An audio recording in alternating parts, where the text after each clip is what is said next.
You're that guy running for Senate, aren't you? I am that guy, yeah.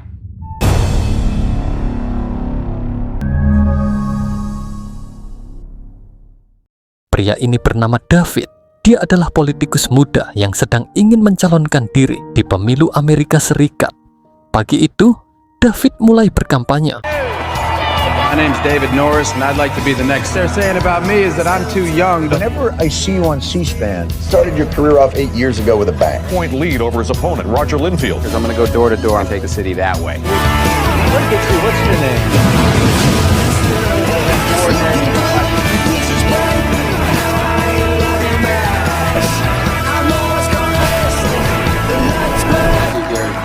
But that's okay, because come November, today I'd like to put them on notice. It's not theirs. So young people don't care about politics. Say that young people don't vote. Who kicked their asses?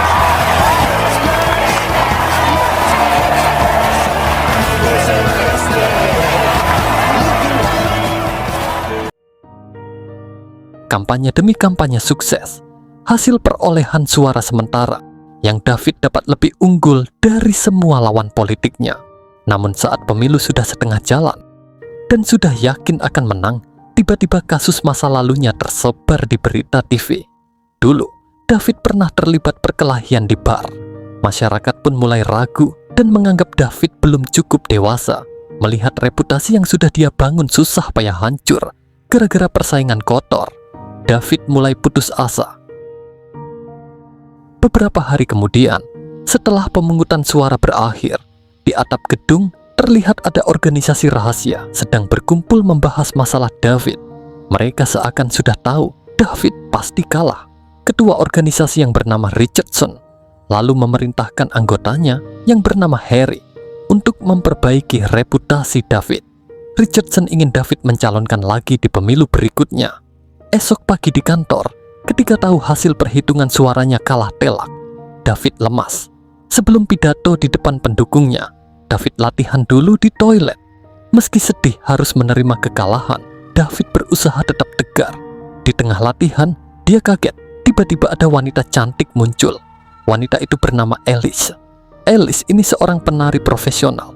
Waktu kenalan, melihat kecantikan Alice, David langsung jatuh hati pada pandangan pertama. Selama ngobrol, nggak tahu kenapa, mendadak semangat David kembali. Pas lagi asik, asisten David yang bernama Charlie masuk, lalu menyuruh segera mulai pidato. Alice pun buru-buru pergi. Pertemuan singkat itu membuat David penasaran. Saat pidato di depan seluruh pendukungnya, David menceritakan bagaimana kisah perjuangannya bersama tim sukses dari awal kampanye sampai pemilu berakhir. Walaupun kalah, tapi dia tak mau menyerah. David berjanji akan memperbaiki diri dan mencalonkan lagi di pemilu berikutnya. Mendengar itu, semua bersorak mendukung.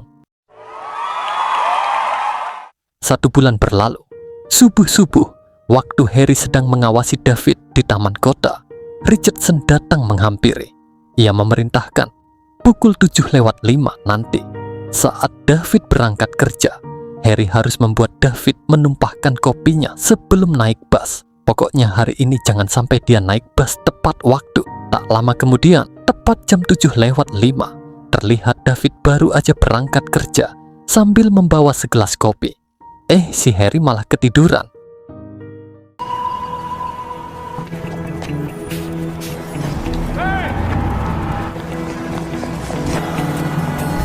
Hey! I'm running for the bus. Di dalam bus ketika melihat Alice, David kaget. Ia tak menyangka bisa bertemu lagi. David lalu duduk di sebelah Alice. Something must have got into me. For your speech.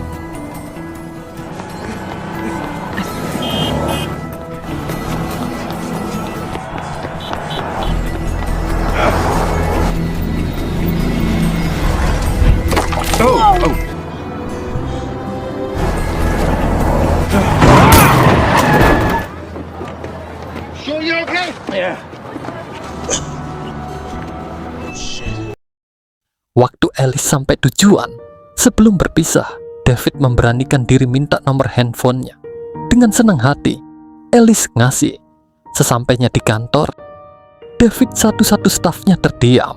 Tapi saat masuk ke ruang rapat, David shock melihat Richardson dan anggotanya sedang mengscan kepala Charlie.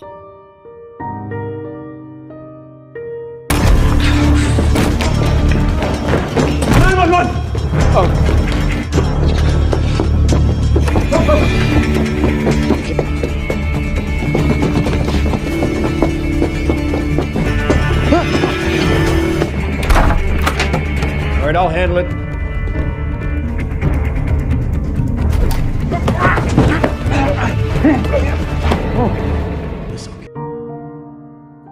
Ketika sadar, David bingung kenapa dia ada di gedung kosong bersama orang-orang bermantel hitam. Richardson lalu memperkenalkan diri. Dia dari organisasi yang bertugas menjaga alur takdir manusia.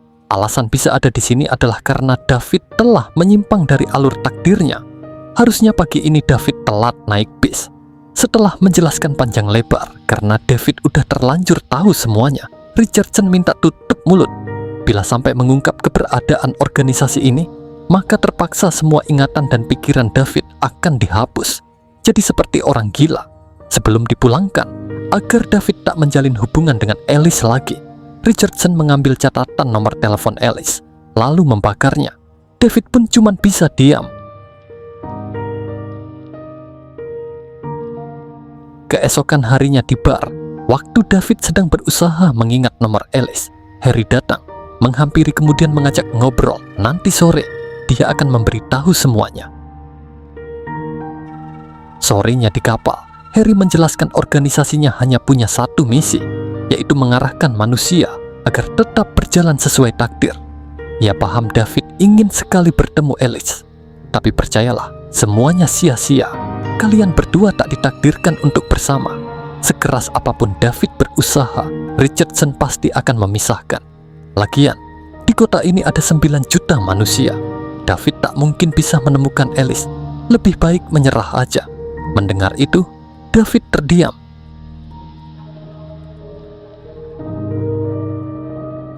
Tiga tahun berlalu. Meski sudah diingatkan, namun ternyata David tetap tak mau menyerah. Demi bisa bertemu Alice lagi. Hampir setiap hari, di jam yang sama, dia selalu berangkat kerja naik bus yang sama juga. Hingga suatu hari, dia enggak sengaja melihat Alice sedang jalan kaki. David pun buru-buru mengejar. Ketika bertemu, dia langsung minta maaf. Sambil jalan bareng, David menjelaskan gimana perjuangannya selama 3 tahun ini mencari Alice. Awalnya, Alice ngambek gara-gara David enggak pernah menelponnya sama sekali. Padahal udah dikasih nomor. Tapi pas dijelaskan panjang lebar kalau nomornya hilang, akhirnya dia percaya. Mereka berdua lalu lanjut ngobrol di kafe. Di sisi lain, waktu tahu David dan Alice berhasil bertemu, Richardson panik, kemudian bergegas pergi memisahkan mereka. Dalam sekejap, cuman lewat pintu, Richardson langsung sampai di lokasi David. Dari kejauhan, Richardson dan anak buahnya memeriksa buku petunjuk takdir sambil mengatur rencana untuk memisahkan mereka. Di buku takdir dikasih tahu kalau nanti David dan Alice bakalan ciuman. Richardson pun panik. Bila sampai berciuman, maka David akan semakin menyimpang dari jalan takdirnya. Ia lalu memerintahkan anak buahnya untuk memancing Charlie ke sini. Tak lama kemudian, sesuai rencana, Charlie datang. Karena hari ini ada jadwal pidato, Charlie menyuruh David pergi sekarang juga. Mau enggak mau, David menurut. Sebelum berpisah, Alice ngajak janjian ketemuan selesai pidato nanti. Kebetulan hari ini dia ada jadwal latihan nari di seberang sungai dekat lokasi pidato David. Awalnya Richardson lega rencananya sukses. Tiba-tiba David mencium pipi Alice. Richardson pun istighfar. Setelah berpisah, David mulai pidato di depan para pendukungnya. Thank you. Well, I have to say it's good to be back in Brooklyn and to tell you unequivocally here today to put an end to that speculation whether or not I would run for a Senate seat for the great state of New York.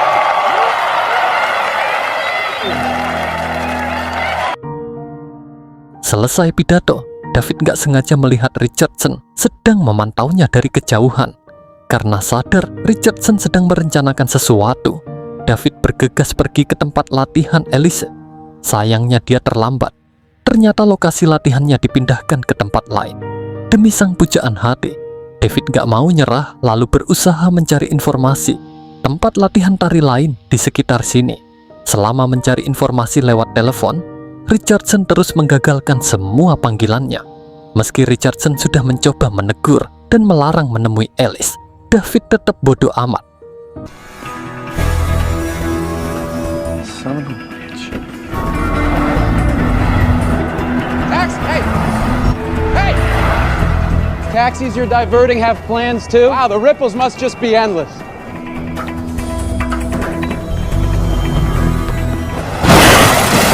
Karena David terus memaksa, Richardson terpaksa harus membuat taksinya kecelakaan. David pun panik. Setelah nelpon polisi, bukannya nyerah, tuh bocah malah nyegat taksi lain. Pas tahu David dapat taksi, sekarang gantian Richardson yang panik. Son of a bitch. Town. Two down. Two down. No, that's... You're reaching your limit.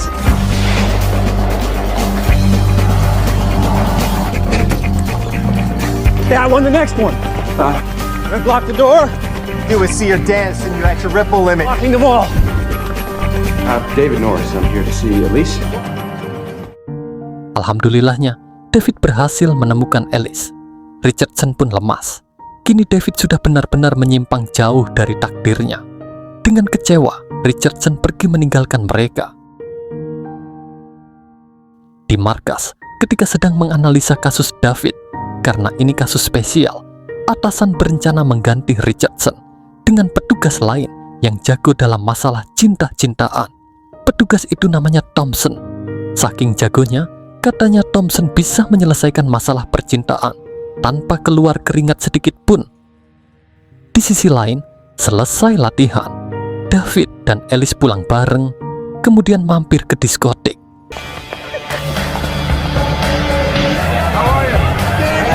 Definitely don't do that.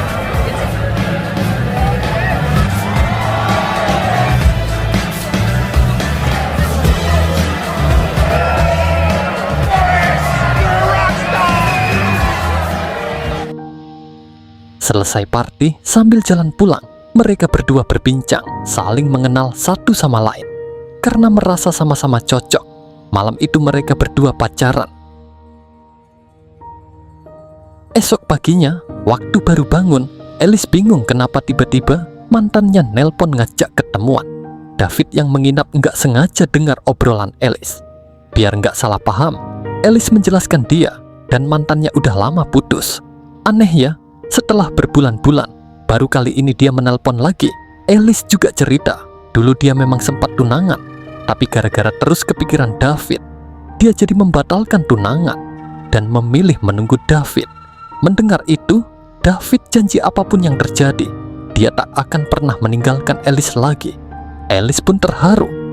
Karena hari ini Alice ada jadwal pertunjukan tari, David janji nanti sepulang dari wawancara TV, dia akan datang menonton. Siangnya, selesai wawancara, David diantar ke ruang istirahat oleh staf.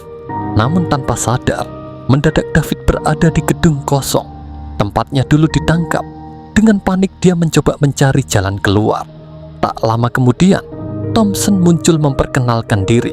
Karena udah muak terus dihalangi, David minta penjelasan kenapa dia nggak boleh bersama Alice. Thompson pun menjelaskan, sebenarnya David ditakdirkan menjadi presiden. Orang tua, saudara, kerabat, bahkan masyarakat sudah menaruh harapan besar. Jangan gara-gara cewek, David tega menghancurkan harapan mereka. Bila bersama Alice, maka takdir akan terubah dan akan gagal jadi presiden. Tapi David tetap keras kepala. Baginya, takdir bukanlah akhir. Dia tak akan pernah menyerah dan akan terus memperjuangkan Alice. Apapun yang terjadi, Thompson hanya bisa terdiam, lalu mengizinkan David pergi. Malamnya, David menghadiri pertunjukan Alice. Di tengah pertunjukan, Thompson muncul dan bilang kalau di masa depan nanti, Alice akan jadi penari terkenal. Thompson mengingatkan, bila David tetap bersikeras, maka masa depan Alice bisa ikut berubah. Ia hanya akan jadi guru lestari biasa. Mungkin terdengar pahit, namun terkadang cinta bisa menghancurkan cita-cita kita. Mendengar itu, David mulai merenung. Sebagai peringatan, Dengan kekuatannya, Thompson membuat Alice terjatuh hingga cedera. Alice pun buru-buru dibawa ke rumah sakit. Di rumah sakit, waktu David sedang menunggu hasil pemeriksaan dokter, Thompson muncul lagi. Dengan kesal, David memukulnya. Thompson lalu bilang, sekarang mungkin Alice hanya terkilir, tapi jika David terus memaksakan kehendak, maka Alice bisa terluka lebih parah dari ini. David pun dilema. Setelah cukup lama merenung, David akhirnya menghampiri dan memeluk Alice sambil berkata, yakinlah, suatu saat nanti Alice pasti akan jadi penari yang hebat, sangat hebat.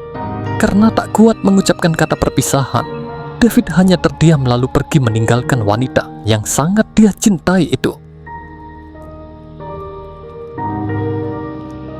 Melihat sikap kekasihnya, Alice sadar David pasti akan menghilang lagi seperti dulu. 8 bulan berlalu. Suatu hari terlihat David sedang kampanye mencalonkan diri untuk ikut pemilu yang akan diadakan bulan depan. Selesai pidato, Charlie menunjukkan berita di koran tentang seorang penari sukses di kota New York. Penari bernama Alice. Ketika tahu besok Alice ingin menikah, hati David hancur. Sorenya, David menenangkan diri di bar. Waktu ingin pesan minuman, pelayan memberi surat titipan dari Harry. Di surat itu, Harry mengajak bertemu di tengah hujan deras di gudang. Saat bertemu, Harry berkata, sebenarnya selama ini Thompson berbohong. Masa depan Alice tak akan berubah meski kalian berdua bersama. Namun Thompson berbohong demi kebaikan. Dia hanya ingin David fokus menata masa depan dan tak terlalu sibuk dengan wanita. David pun bingung kenapa Harry mau memberitahunya. Harry menjawab, sebenarnya dia juga tak setuju jika manusia harus menyerah pada takdir. Berbeda dengan takdir kematian yang tak bisa diubah, namun takdir kehidupan masih bisa diperjuangkan. Harry hanya ingin membimbing manusia agar bisa hidup sesuai pilihannya sendiri. Setelah tahu kebenarannya, karena masih berharap dan tak ingin wanita yang dia cintai menikah dengan pria lain, David minta tolong Harry membantunya menjemput Alice. Awalnya Harry ragu, tapi itu bocah maksa. Mau enggak mau, Harry terpaksa membocorkan rahasia organisasinya. Dia bilang, kelemahan organisasinya adalah hujan. Saat hujan turun, David enggak akan bisa ditangkap. Harry juga mengajari cara teleportasi lewat pintu. Kuncinya cuma pakai topi. Jika memakai topi, David bisa teleportasi kemanapun dia mau. Terus, kalau memutar gagang pintu ke kanan, maka akan teleportasi ke tempat tujuan. Kalau ke kiri, maka akan pindah ke markas organisasi. Harry lalu menyuruh David menghafal rute pintu menuju gereja tempat Alice menikah besok. Di sisi lain, terlihat Alice sedang berusaha menenangkan pikirannya dengan menari. Alice besok memang akan menikah, namun jauh di lubuk hatinya, dia masih sangat mengharapkan David. Keesokan paginya, hari pernikahan tiba. Beruntung, kebetulan pagi itu hujan turun. David pun memakai topinya.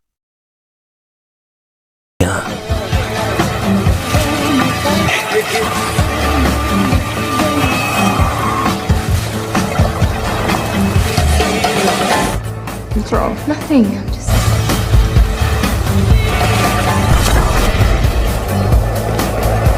Need a minute in the bathroom. Sementara di tempat lain, waktu tahu David sedang menuju ke tempat Alice, Thompson dan anak buahnya buru-buru mengejar.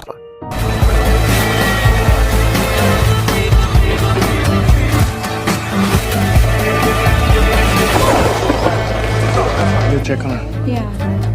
Docket number 22.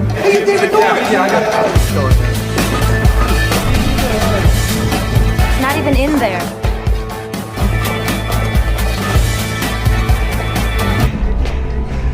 David berhasil menemukan Alice di toilet. Sambil ngos-ngosan, David terus minta maaf. Maaf udah ninggalin Alice lagi. Ia memohon, tolong batalkan pernikahan ini. Di tengah obrolan, anak buah Thompson masuk. Beruntung David menang gelut. Melihat Alice ketakutan, David mencoba menjelaskan semuanya sambil membawa Alice pergi. There's another door here.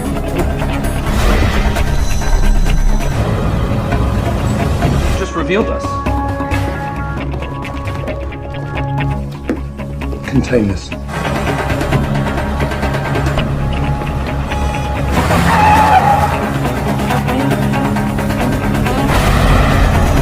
Di bawah patung Liberty, David bingung harus lari kemana lagi. Seketika dia dapat ide. Daripada terus kabur, lebih baik dia menemui langsung penulis buku takdirnya. Sebelum pergi, David memberi Alice pilihan. Dia akan pergi ke markas sendirian, tapi kita berdua tak akan pernah bisa bertemu lagi selamanya. Atau Alice ikut, dan mereka berjuang bersama. Walaupun belum tahu apakah cara ini akan berhasil, namun yang terpenting, kita telah memperjuangkan cinta mereka. Mendengar ide gila itu, Alice memilih ikut. Mereka berdua lalu bersama-sama membuka pintu.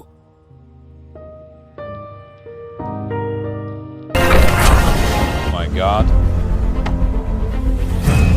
Di markas, saat David masuk, Harry panik karena dia juga telah membocorkan rahasia organisasi. Dengan memberitahu David cara teleportasi ke markas, Harry disuruh menghadap ke ketua atau pimpinan tertinggi. Can't be in here.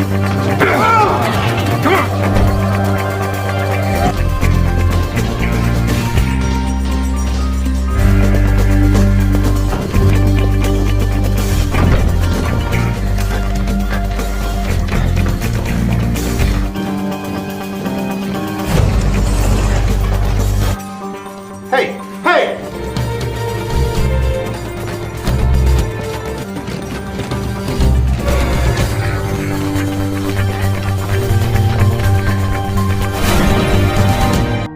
David dan Alice nyasar ke atap gedung. Karena sudah dikepung anak buah Thompson, mereka berdua pasrah. Sebelum berpisah untuk selamanya, David dan Alice pun berciuman.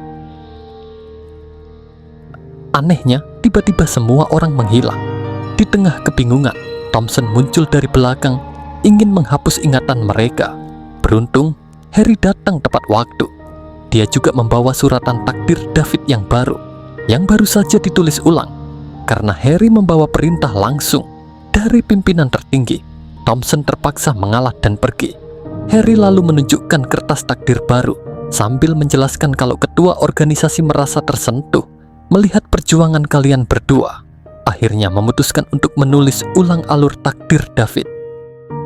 Harry berkata, sekarang David diberi kebebasan untuk menentukan jalan hidupnya sendiri. Mendengar kabar itu, David dan Alice sangat senang. Ketika berjalan pulang sambil bergandengan tangan, David dan Alice papasan dengan para anggota organisasi. Tanpa sadar, ternyata kisah David telah menginspirasi mereka semua. Mereka baru tahu, ternyata takdir bisa diubah. Mungkin memang berat, butuh tekad yang kuat, tapi tetap bisa diubah.